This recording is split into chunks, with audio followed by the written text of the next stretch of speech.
माननीय सदस्य, मैं सबसे आपसे आग्रह कर रहा हूं, आप सदन की गरिमा बनाए रखें। बैठे बैठे कोई माननीय सदस्य टिप्पणी नहीं करे, उचित नहीं है, ये गलत तरीका है आपका।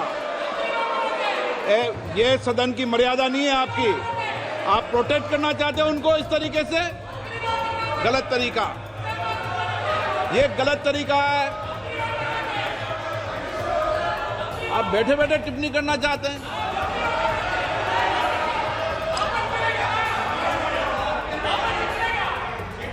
आदरणीय सभापति जी,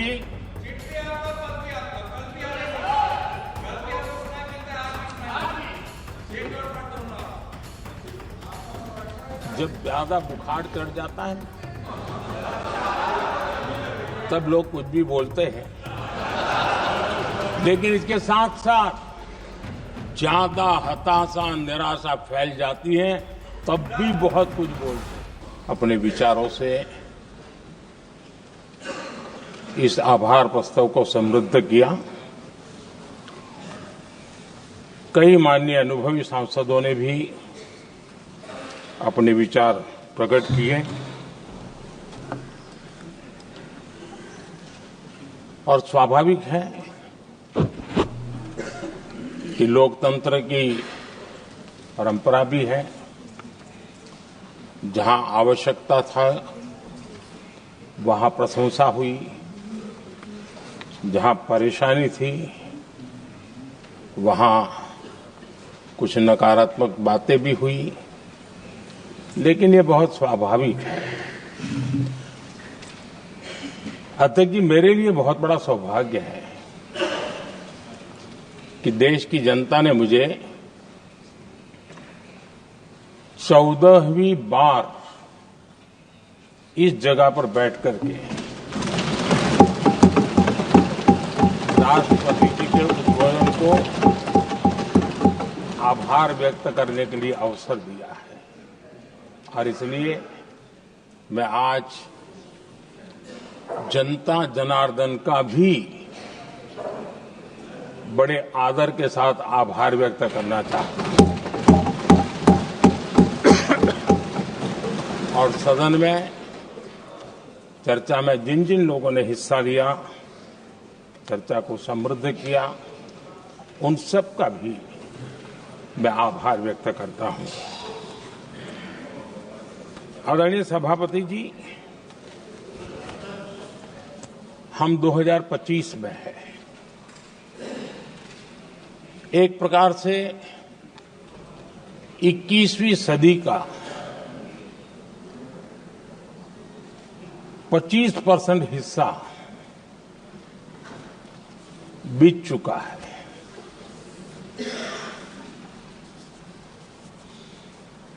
समय तय करेगा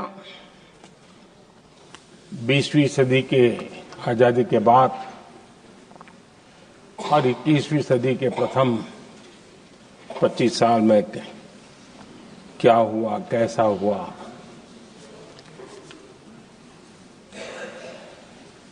लेकिन इस राष्ट्रपति जी के संबोधन में अगर हम बारीकी इसको अध्ययन करेंगे तो ये साफ नजर आता है कि उन्होंने देश के सामने भविष्य के 25 वर्ष और विकसित भारत के लिए एक नया विश्वास जगाने वाली बात,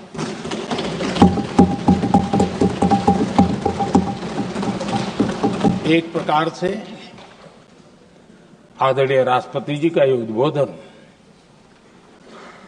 विकसित भारत के संकल्प को मजबूती देने वाला है, नया विश्वास पैदा करने वाला है और जन सामान्य को प्रेरित करने वाला है। आदरणीय सभापति जी, सारे अध्ययन बार बार ये कह चुके हैं कि गत 10 वर्ष में देश की जनता ने हमें सेवा करने का मौका दिया 25 करोड़ देशवासी गरीबी को परास्त करके गरीबी से बाहर निकले।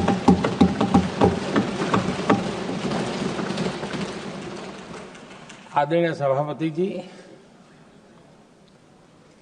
5 दशक तक गरीबी हटाओ के नारे सुने हो और अब 25 करोड़ गरीब गरीबी को परास्त करके बाहर निकले, ऐसे ही नहीं हो।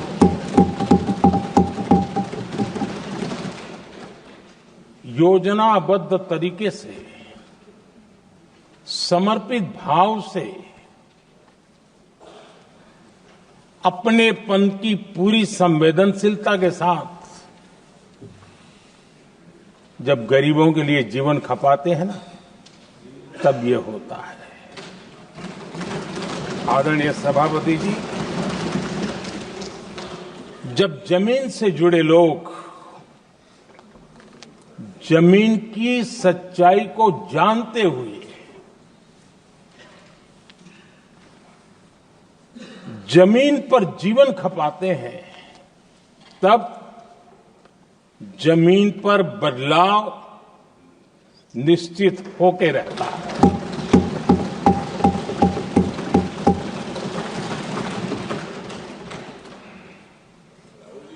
आदरणीय सभापति जी, हमने गरीब को झूठे नारे नहीं, हमने सच्चा विकास दिया।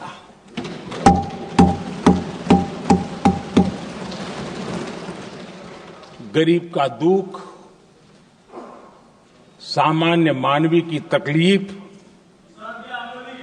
मिडिल क्लास के सपने ऐसे ही नहीं समझे जाते। आदरणीय सभापति जी, इसके लिए एक जज्बा चाहिए।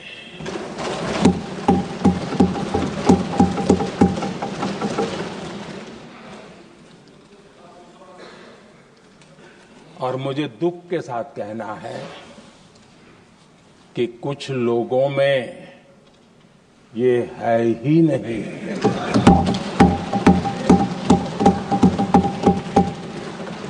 आदरणीय सभापति जी, बारिश के दिनों में कच्ची छत, फुसकी, प्लास्टिक की चादर वाली छत, उससे नीचे जीवन गुजारना कितना मुश्किल होता है। पल पल सपने रौंद दिए जाते हैं, ऐसे पल होते हैं, ये हर कोई नहीं समझ सकता। आदरणीय सभापति जी, अब तक गरीबों को 4 करोड़ घर मिले हैं।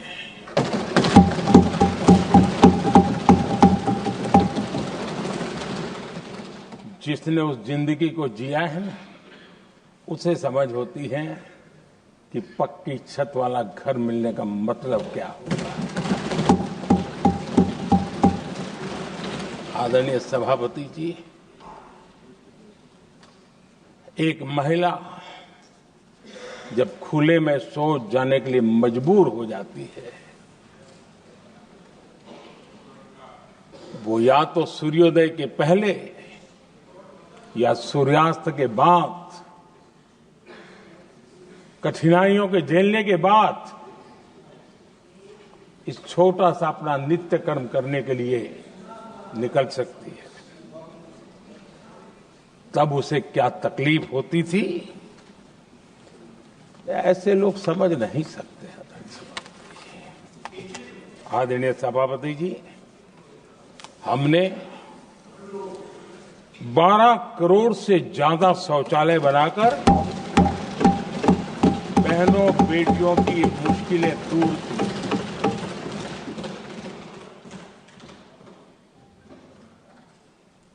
आदरणीय सभापति जी, आजकल मीडिया में ज्यादा ही चर्चा हो रही है, सोशल मीडिया में और अधिक हो रही है। कुछ नेताओं का फोकस घरों में जकूजी पर, स्टाइलिश शावर्स पर, लेकिन हमारा फोकस तो हर घर जल पहुंचाने पर है।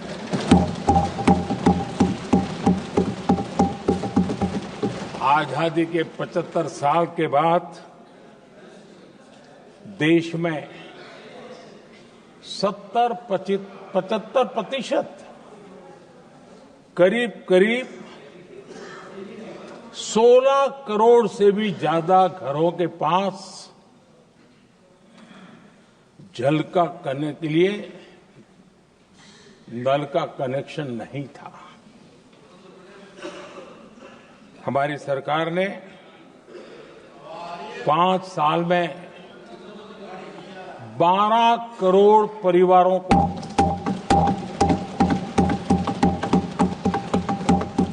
घरों में नल से जल देने का काम किया है और काम तेजी से आगे भी बढ़ रहा है। आदरणीय सभापति जी, हमने गरीबों के लिए इतना काम किया और इसके कारण आदरणीय राष्ट्रपति जी ने अपने अभिभाषण में इसका विस्तार से वर्णन किया है। जो लोग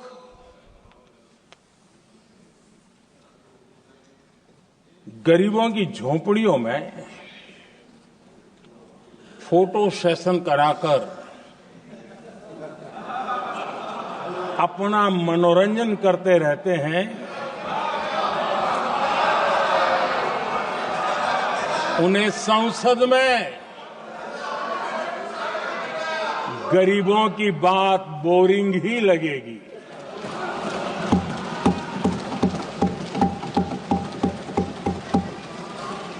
आदरणीय सभापति जी, मैं उनका गुस्सा समझ सकता हूं।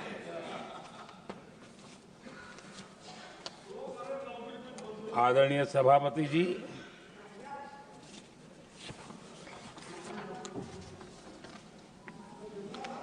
समस्या की पहचान करना एक बात है, लेकिन अगर जिम्मेवारी है तो समस्या की पहचान कर करके छूट नहीं सकते। उसके समाधान के लिए समर्पित भाव से प्रयास करना होता है। हमने देखा है और पिछले 10 साल के हमारे काम को देखा होगा और राष्ट्रपति जी के अभिभाषण में भी देखा होगा। हमारा प्रयास समस्या की समाधान का रहता है और हम समर्पित भाव से प्रयास करते हैं। आदरणीय सभापति जी, हमारे देश में एक प्रधानमंत्री हुआ करते थे।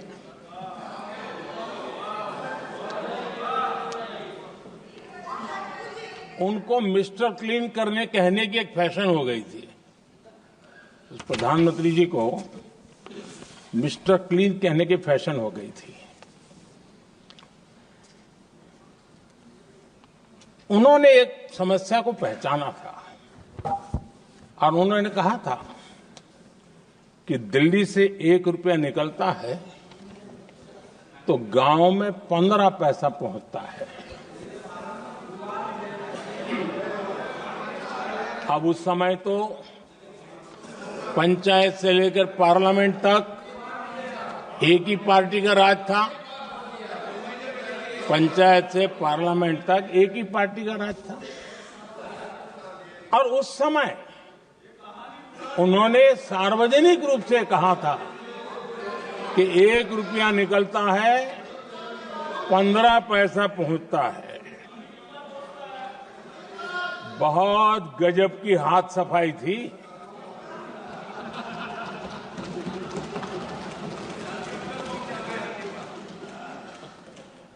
पंद्रह पैसा किसके पास जाता था, ये देश का सामान्य मानवी भी आसानी से समझ सकता है।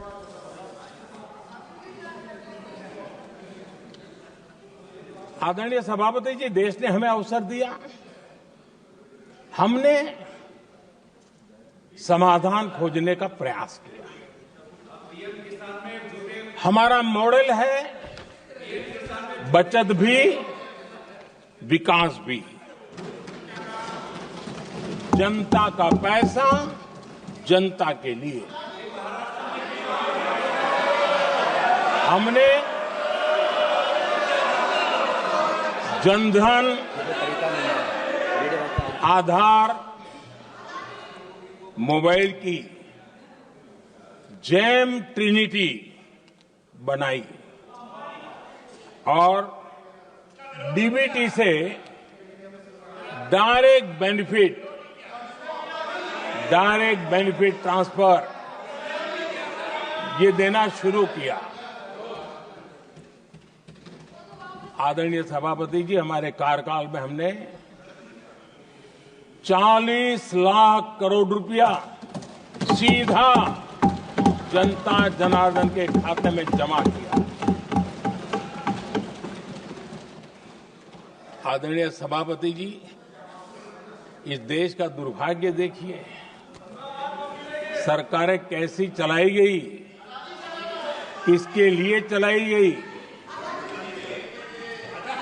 माननीय सदस्य, मैं सबसे आपसे आग्रह कर रहा हूं, आप सदन की गरिमा बनाए रखें। बैठे बैठे कोई माननीय सदस्य टिप्पणी नहीं करे, उचित नहीं है, ये गलत तरीका है आपका।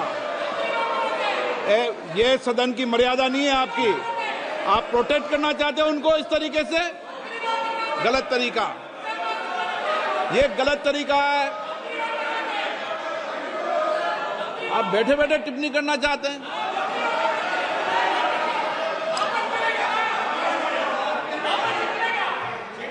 आदरणीय सभापति जी,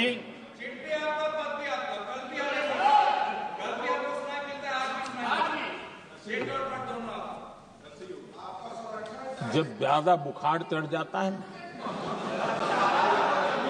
तब लोग कुछ भी बोलते हैं, लेकिन इसके साथ साथ ज्यादा हताशा निराशा फैल जाती है तब भी बहुत कुछ बोलते हैं।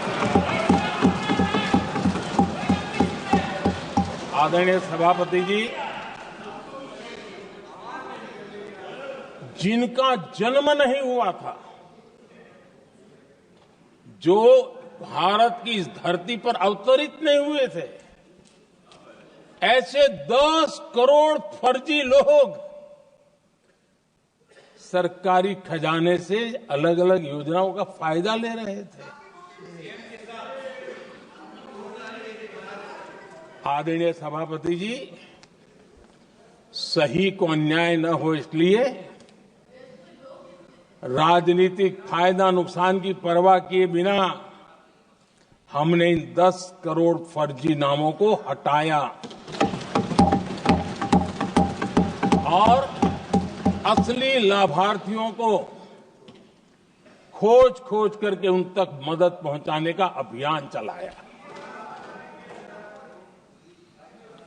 आदरणीय सभापति जी, ये 10 करोड़ फर्जी लोग जब हटे और भिन्न भिन्न योजनाओं का हिसाब लगाएं तो करीब करीब 3 लाख करोड़ रुपया गलत हाथों से जाने से बच गए। मैं हाथ किसका था ये नहीं कह रहा हूं, गलत हाथों से।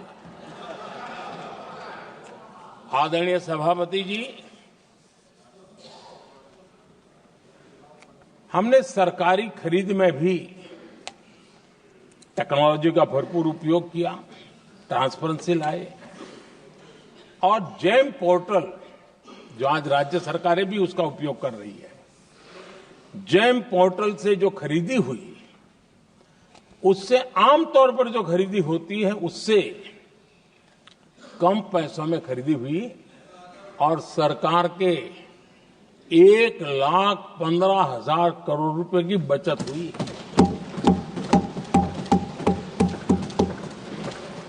आदरणीय सभापति जी, हमारी स्वच्छता अभियान का बहुत मजाक उड़ाया गया, ऐसा जैसे हमने कोई पाप कर दिया, कोई गलती कर दी। न जाने क्या क्या कहा जाता था, लेकिन आज मुझे संतोष से कहना है कि इन सफाई के कारण हाल के वर्षों में सिर्फ सरकारी दफ्तरों से जो कबाड़ बेचा गया ना, उसमें 2,300 करोड़ रुपया सरकार को मिले हैं।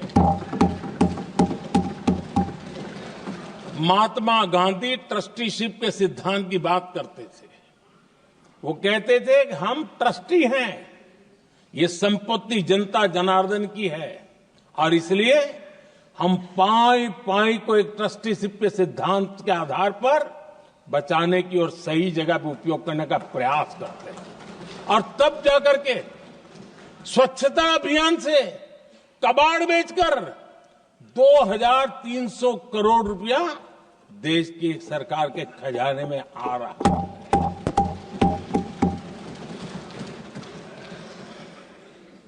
आदरणीय सभापति जी, हमने एक महत्वपूर्ण निर्णय लिया इथेनॉल ब्लेंडिंग का। हम जानते हैं हम एनर्जी इंडिपेंडेंट नहीं है, हमें बाहर से लाना पड़ता है। जब इथेनॉल ब्लेंडिंग किया और हमारे पेट्रोल डीजल की आय कम हुई, उस एक निर्णय से 1,00,000 करोड़ रुपए का फर्क पड़ा है। और ये पैसे करीब करीब 1,00,000 करोड़ रुपया किसानों की जेब में गया है। आदरणीय सभापति जी, मैं बचत की तो बात कर रहा हूं, लेकिन पहले अखबारों की हेडलाइन हुआ करती थी, इतने लाख के घोटाले, इतने लाख के घोटाले, इतने लाख के घोटाले। 10 साल हो गए, ये घोटाले न कर करके, घोटाले न होने से भी देश के लाखों करोड़ रुपए बचे हैं, जो जनता जनार्दन की सेवा में लगे हैं। आदरणीय सभापति जी, हमने ये जो अलग अलग कदम उठाए, उससे लाखों करोड़ रुपए की बचत हुई, लेकिन उन पैसों का उपयोग हमने शीश महल बनाने के लिए नहीं किया। इसका उपयोग हमने देश बनाने के लिए किया है। इंफ्रास्ट्रक्चर का बजट 10 साल पहले 1,80,000 करोड़ था, हमारे आने से पहले। आदरणीय सभापति जी, आज 11 लाख करोड़ रुपया इंफ्रास्ट्रक्चर का बजट। और इसलिए राष्ट्रपति जी ने भारत की नींव कैसी मजबूत हो रही है, इसका वर्णन इसमें किया है। रोड हो, हाईवे हो, रेलवे हो, ग्राम सड़क हो, इन सभी कामों के लिए विकास की एक मजबूत नींव रखी गई है। आदरणीय सभापति जी, सरकारी खजाने में बचत हुई वो तो एक बात है, और वो करना भी चाहिए, जैसा मैंने ट्रस्टीशिप की बात कही। लेकिन हमने इस बात पर भी ध्यान रखा है कि जन सामान्य के उनको भी इस बचत का लाभ मिलना चाहिए। योजना ऐसी हो ताकि जनता को भी बचत हो। और आपने देखा होगा आयुष्मान भारत योजना, बीमारी के कारण सामान्य मानवी को जो खर्च होता था, अब तक जिन लोगों ने इसका बेनिफिट लिया है, उसी के हिसाब से मैं कहता हूं कि करीब करीब देशवासियों का आयुष्मान योजना का बेनिफिट लेते के कारण जो खर्चा उनको अपने जेब से करना पड़ता, वैसे 1,20,000 करोड़ रुपया जनता जनार्दन के बचे हैं।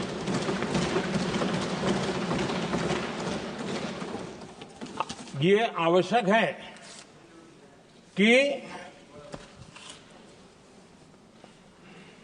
अब जैसे जन औषधि केंद्र, आज मध्यम वर्ग के परिवार में 60-70 साल उम्र के परिवार के स्वजन हो तो स्वाभाविक है कोई न कोई बीमारी आ ही जाती है। दवाई का खर्चा भी होता है, दवाएं महंगी भी होती है। हमने जब से जन औषधि केंद्र खोले हैं जिसमें 80% डिस्काउंट होता है, और उसके कारण जिन परिवारों ने इन जन औषधि केंद्रों से दवाइयां ली हैं उनके करीब करीब 30,000 करोड़ रुपए दवाई को खर्चा बचा।